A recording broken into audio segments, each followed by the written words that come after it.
Shalom à tout le monde, que Dieu vous bénisse, que sa grâce demeure sur vous. Ici le prophète Ange Josaphat. J'aimerais parler à toutes ces personnes qui sont appelées à servir Dieu et dont plusieurs questions se posent et se trottent dans ton esprit. Tu te demandes, mais je suis appelé à servir Dieu, mais à quoi est-ce que Dieu m'a appelé véritablement?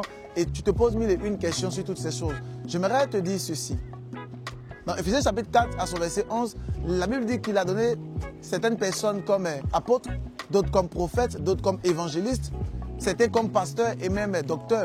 Il les a appelés en vue du ministère et surtout pour le perfectionnement des saints. J'aimerais te dire que ne te pose pas mille et une questions sur ce dans quoi Dieu t'a appelé ou dans quel ministère Dieu t'a appelé.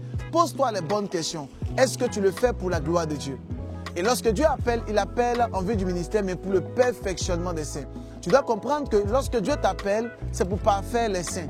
Alors, elle a la mentalité d'abord de parfaire les saints. Elle a la mentalité de pouvoir aider le maximum de personnes. Elle a la mentalité de pouvoir sauver le maximum de personnes. Et au fur et à mesure, ton don, ton appel, ce pourquoi Dieu t'a appelé sur cette terre, va se peaufiner, va se manifester et ça sera tout simple. Et tu pourras connaître ce pourquoi Dieu t'a appelé. Dans la parabole de l'ivraie, la Bible parle de ce monsieur qui a semé de l'ivraie dans ce champ.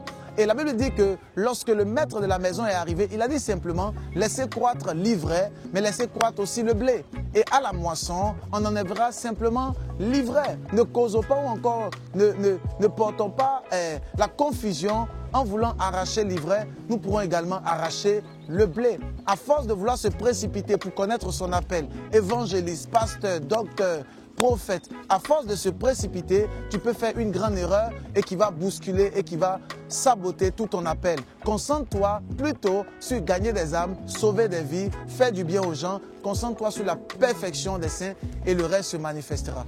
C'était votre humble serviteur, le prophète Ange Josaphat. N'oublie pas de mettre les pouces et de partager. Cette vidéo t'a fait du bien. Shalom.